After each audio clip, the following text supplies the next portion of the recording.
Welcome to Confessions of a Terrible Leader, where real leaders share the raw truth about the lessons they learned the hard way so you don't have to. Join our host, Layci Nelson, founder of Transcend Leadership Collective and former terrible leader. Every leader can become worthy of being followed if they are willing to put in the work. On this podcast, we share the messy stories and behind-the-scenes reality of what the work actually entails. We welcome you to this community of revolutionary leaders who believe honest communication, healthy conflict, and building cultures of acceptance, respect, and trust are not only possible, but non-negotiable for cultivating world-class teams.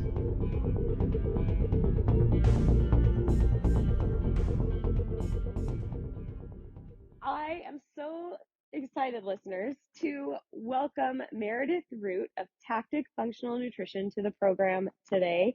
She is a woman who has built an incredible method and ability to connect and offer real, applicable, science-based learning around nutrition and fitness and brings nutrition messaging, like marries it to science in such a beautiful way.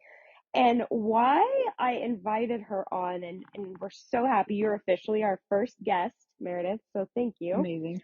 You're welcome. Is that you and Alex together have this really massive online following. What is your combined count? And the reason it's relevant is because it's connected to the scope of your influence, which is a big part of leadership.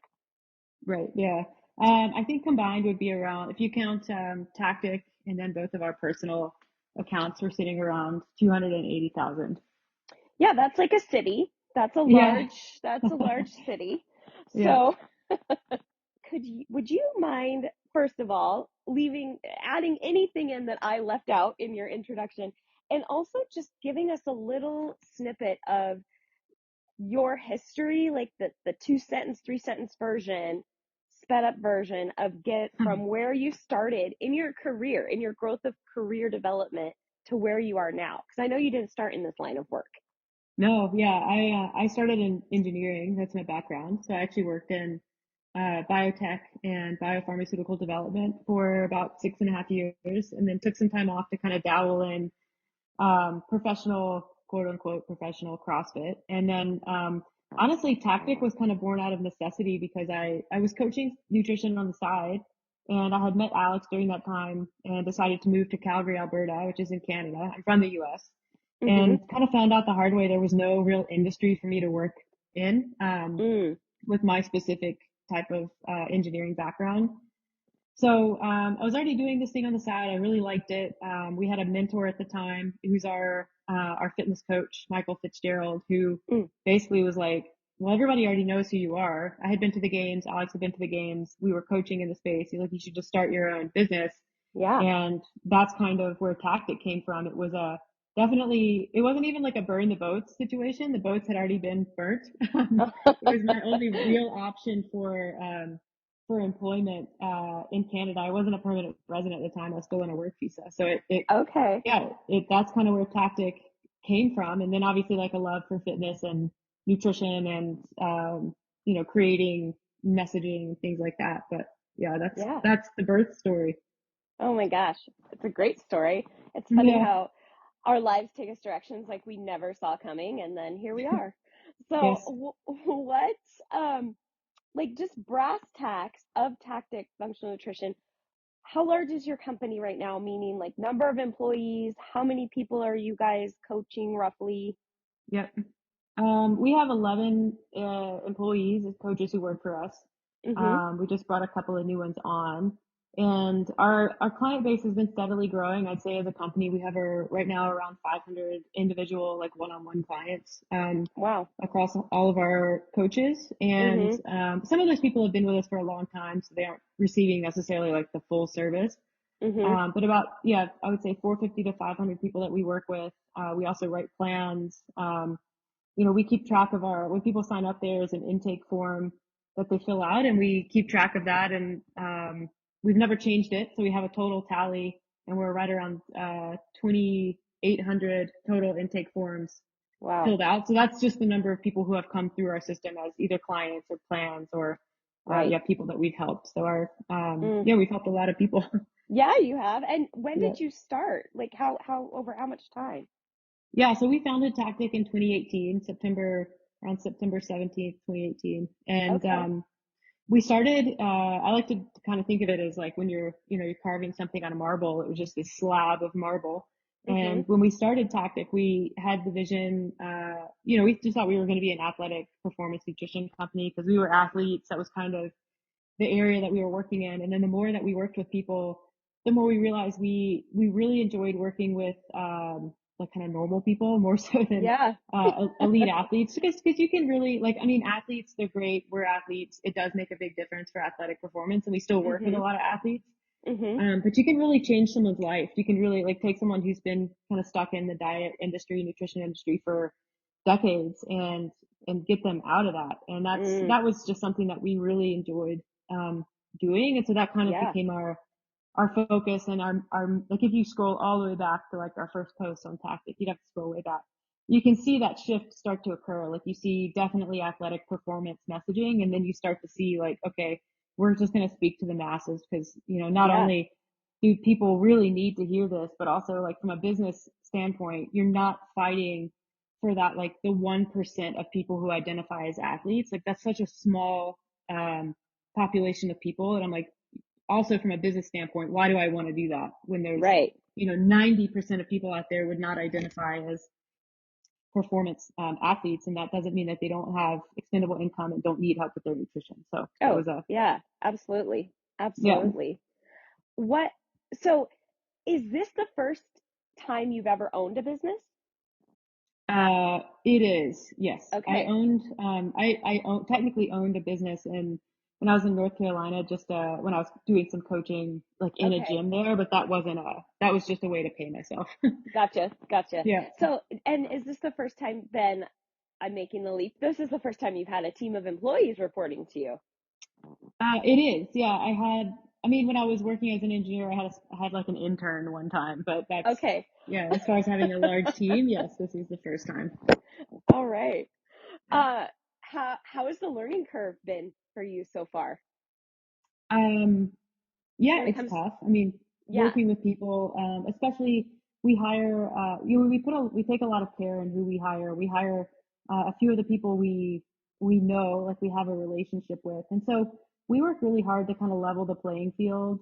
We want our team of coaches to feel like they're our peers and kind of take away that natural, like, Mhm. I'm the boss and you're the employee and you have to do what I Right. say. So, I always appreciated being managed like that as an employee. So that's something that we really try to do. And then, it's me and Alex who are Yeah. working with our team of coaches. So it's, we talk a lot. We're together all of the time. And Mm. so, we bounce ideas off of each other about starting up different programs. If we do need to talk to one of our coaches about something or provide feedback, like we're really careful with how we do it so that it comes across in the right way because we want our team to feel empowered and like they can make decisions. Like we hire really Right. smart people who are relatively autonomous. Like that's the goal, and we want people to have a large say in how they do their job. Mhm. So we're kind of just like a guiding hand. And then honestly, as long as our standards of service are being met, we want our coaches to offer their unique perspective to the clients that Right. they have. Like each coach builds their little tribe of people. And that's Mhm. ultimately our goal. Nice. I appreciate the setting up of the guardrails. Like here's the non-negotiables. Here's the things Yeah. that you don't have room to make choices about, but there's so much more that you do. Like here's all the space in between. Just Yeah. don't fall off the edge of the cliff either way, Yeah. and we're going to be Exactly. good. So, tell me if you are willing. This is the big question we ask every guest, and we'll be asking every guest on our show is what is one of the most impactful, memorable, biggest mistakes you've made in your leadership journey thus far that you're willing to share with us today? Oh, gosh, that is a lofty question. Yeah, it Um, is. yeah, I guess when you own the business and you've brought it up kind of from its infancy, you care. It's like the most important thing to you. And that's definitely been the case with Tactic and with me and Alex. And so there's this natural assumption that the people that you bring on to your team care as much as you do, and they're gonna put as much time and as much energy and as much care into what they do as you do. And we've gotten pretty lucky with our team, but the handful of people that we haven't had luck with on our team, that's been the assumption, is that they're going to take care of this thing because it's our baby, and then they don't. And Right. So they take that amount of autonomy and that amount of freedom, and they sort of squander it, or they take advantage. And ultimately it ends up ending their relationship as an employee with us. And so I guess, the learning opportunity there, and I hate to say it's to trust people less, but it's definitely to do a better job vetting on the way in. So asking a different set of questions, like, everybody kind of has to pass the vibe check, but some people can pass the vibe check and then not be particularly effective as Yep. an employee. So, I guess not jumping straight to the part where you're like buddy buddy with people when you're trying to hire them, and making sure that you're doing your due diligence with interview questions and involving other senior members of the team so that they can, put their eyes on the process and ask other questions, and just make sure that Yeah. you're doing the best job that you can to hire someone who is going to respect us, respect the role, and respect the amount of freedom that they're given. So if we can rewind a little bit and think about when you had those first couple hires where you're like, uh-oh, when you had the moment of this is not going how we want it to be going, what were those flags for you? Like, what were the things that you noticed?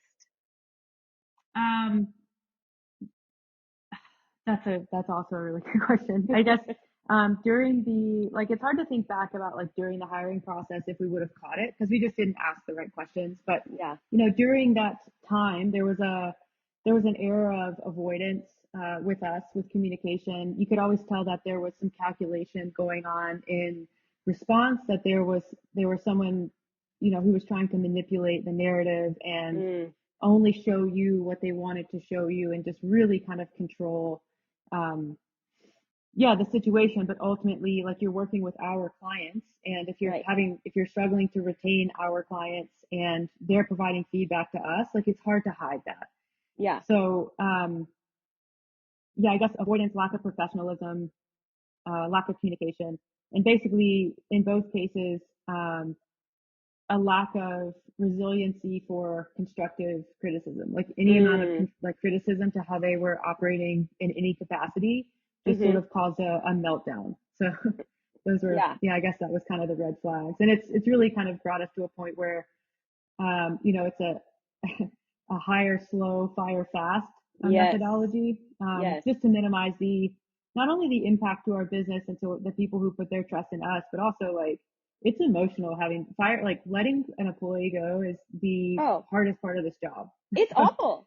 Even when really they totally have it coming for something that was like egregious. It still sucks.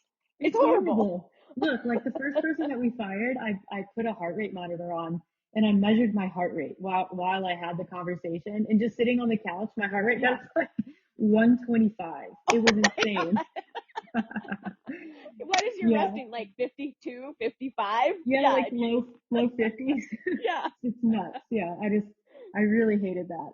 Oh, it is. And it just never gets easier either. But as you gain more skills, like, the process gets, I hate for it to be familiar, but like, you can avoid them. First of all, you get smarter, right? Like, you figure out, how do I avoid this? And you said, one of the things that caught my ears, you said, well, we just ask better questions now when we're interviewing.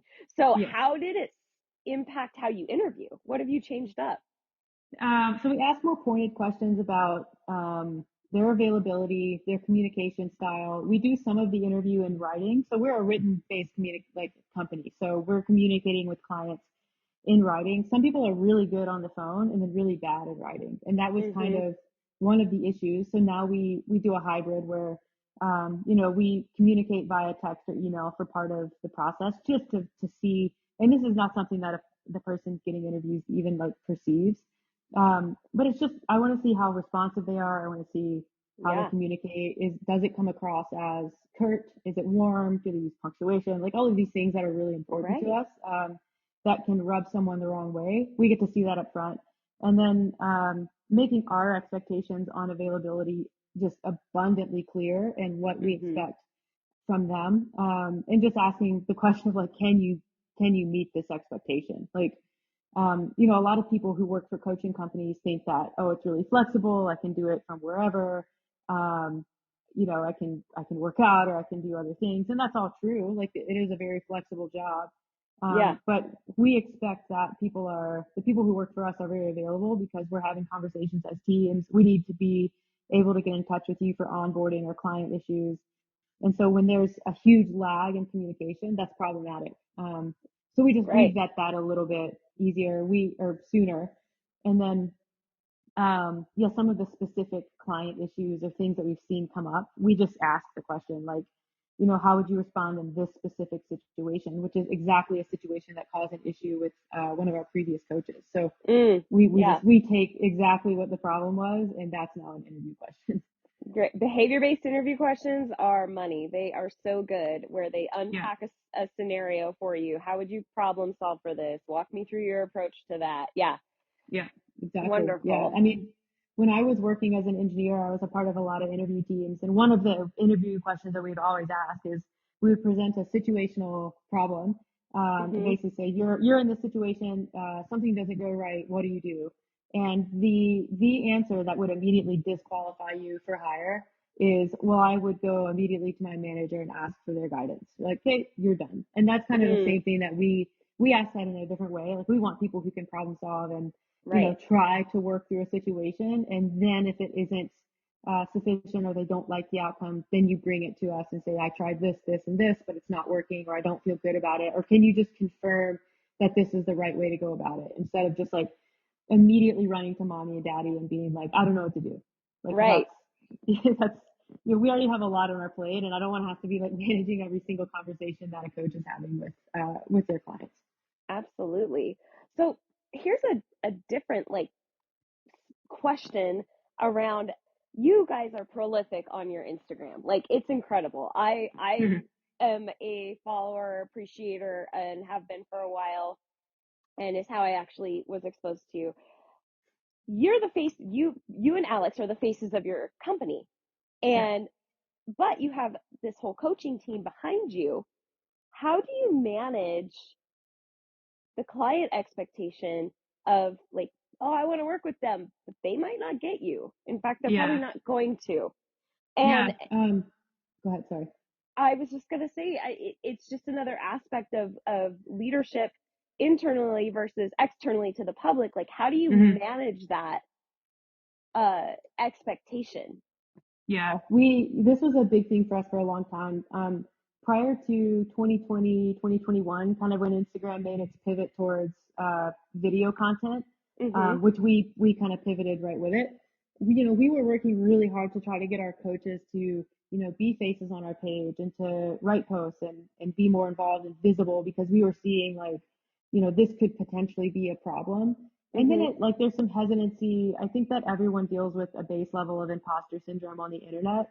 Yeah. And so there was just sort of some hesitation from our staff. And then you can't really blame them, right? Like, a lot of people just don't want to put themselves in the fire of social media and in the crosshairs for criticism. And so it's like, I 100% respect that. And then the pivot to video basically just made it really easy for us to be like, well, it's just us, because we don't have time to chase our coaches around with a camera and get them involved and have them, because it's a skill. Like, it's a skill to be on camera. It's really hard to do. 100%. Yes. Yeah. It's really awkward. You have to practice. You have to be willing to screw it up. So we kind of just made the decision, like, we're not going to try to force our coaches into our page anymore. It's just going to be us. And that's really when the Instagram kind of took off. And I don't think that's because of, me and Alex necessarily specifically. I think it was the messaging and the timing with our videos. But we do a lot of communicating with clients before they sign up. Like, you can just go on our website and sign up. People do that. But a lot of people inquire and they ask about coaches. They ask if they can work with us, and the answer is usually no. Yeah. But we reassure them. Like, one of the things that we do well as a team is we work as a team. We have frequent team meetings. We work through client issues as a group. So even though people aren't working with us directly, they still benefit from us being in channels of communication with our coaches. All of our Right. coaches are well aware of our coaching philosophy and our core values, and they coach from that place too. Right. So the service is really the same. And frankly, and we say this a lot to people who sign up, you're probably going to get better coaching working with one of our coaches than you will with us, because they're going to have, it's all they do. They don't Yeah. run the back of the business. They don't run social media. They're not distracted. They just coach, and they do a Yeah. phenomenal job at it. So reassuring people that, number one, you're going to get a better service if you don't work with us. And then number two, you're still getting the benefit of having us in the background, working through problems and communicating with our team on a fairly Right. frequent basis. That Yeah. one of the key things that you just said was you assure them that there's alignment around core values. Like, they're getting your philosophy, your core values, just delivered through someone that has more time and maybe even sometimes more skill at the interpersonal or the person-to-person coaching. What do you do with your team to ensure that the core values stay in focus all the time? Yeah, we don't do a lot of talking or reading about nutrition, that's for sure.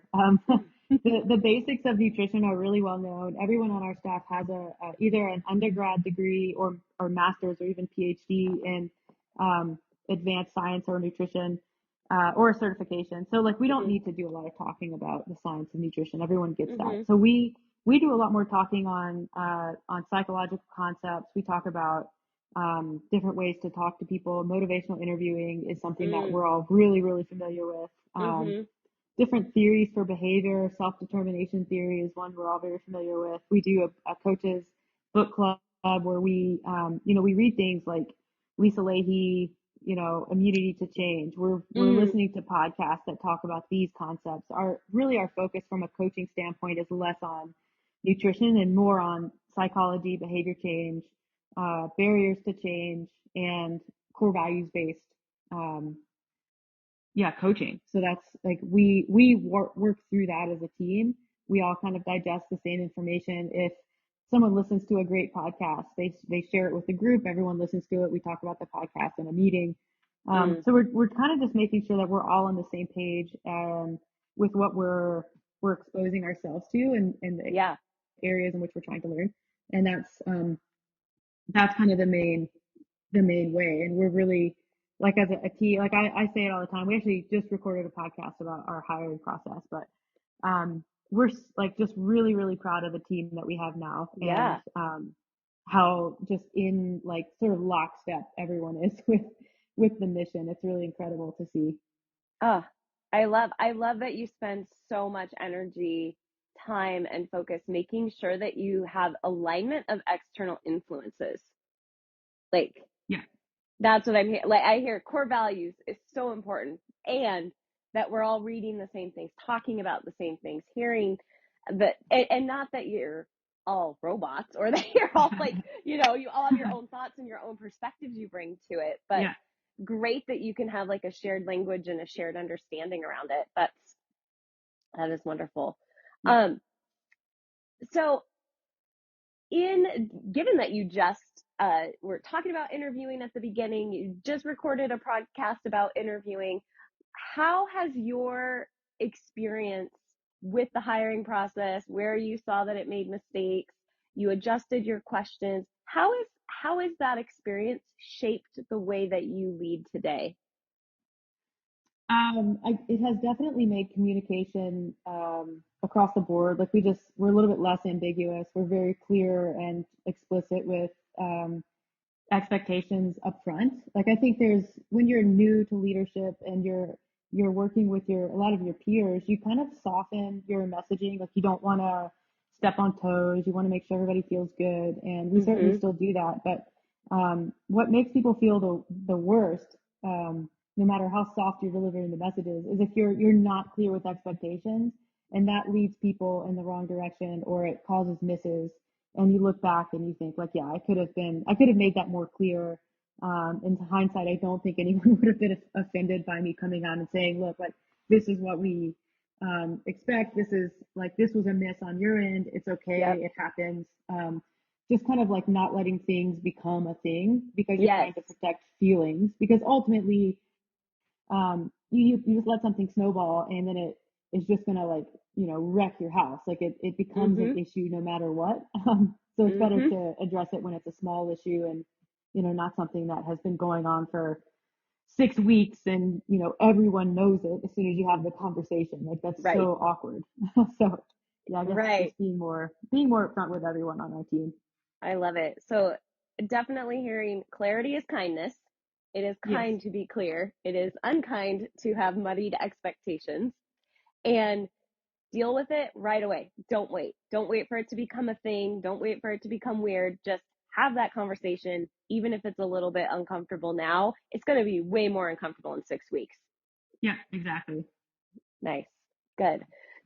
I have one, oh, actually, I'm lying. I have two more questions for you before we wrap up today. My first question is, what would you tell Meredith Root of 2017 if you could write a letter to yourself, and it would somehow get delivered across time and space? What would you tell the version of you that existed in 2017 that you would want her to know? I would probably say, start recording videos now. Basically, yeah. Yeah. Start practicing, start recording, start a YouTube, just get in front of a camera, and mix that in, because that was huge for our business. Excellent. And my final question is, for our listeners, what is just one thing you want them to take home, to apply from your learned experience, a pain point you'd love for them to avoid? What is just one thing you want to leave them with? Yeah, don't assume anyone is a mind reader. Like, I think what you said, clarity is kindness, is probably been the biggest learning thing for both me and Alex. And that's, I think, when you work with a partner, we talk amongst ourselves. We're always on the same page. And so it's easy to assume that everyone else is on the same page too. And that's a mistake. So just communication is really the key to success in any relationship, whether it's personal, client relationship, but certainly in a business relationship where you're leading a team. Just communicate clear, communicate uh, early, communicate often, and that's really the best way to lead a team and minimize pain points. Oh, thank you. That is the very first principle of our Heart First leadership model, is honest Yeah, communication. So exactly. that is a big one. Thank you so much. And if people want to find you, where should they go looking for you? On Instagram, that's our kind of biggest presence. Tactic is at Tactic Nutrition. And then personally, I'm at Meredith_Root, and Alex is at AA Parker1. Okay. And is there anything, any exciting thing, any news, anything, any question you wish I would have asked you? Anything you want to share with us? Yeah, I don't know. We're kind of constantly growing and evolving. So if you come back and do another interview with me in a year, it would probably be slightly different. But it's really cool. Like that's the coolest part about owning your business. And I think anyone who does own a business would attest to how interesting and rewarding it is to look back even a year and appreciate all the growth and the changes and experiences, because it goes by really fast. And if you don't stop to appreciate it, you miss it. So yeah, it's been great. And I appreciate this conversation a lot. Well, thank you. Thank you so much for making time for us today. And listeners, you got this. Continue your leadership journey. Get out there and go manage like a leader. Thanks for being part of this community of revolutionary leaders who believe honest communication, healthy conflict, and building cultures of acceptance, respect, and trust are not only possible, but non-negotiable for cultivating world-class teams. If one-to-one coaching, engaging workshops, or strategic planning that is actually useful are anything that interests you, make sure to head over to www.transcendleader.com transcendleadershipcollective.com to check out our free resources. Confessions of a Terrible Leader is hosted by Layci Nelson and produced by Mary Scott. Music is by Leif Olson and Mary Scott from the band The Number of Months. Thank you so much for listening. Don't forget to like and subscribe. And until next time, go manage like a leader.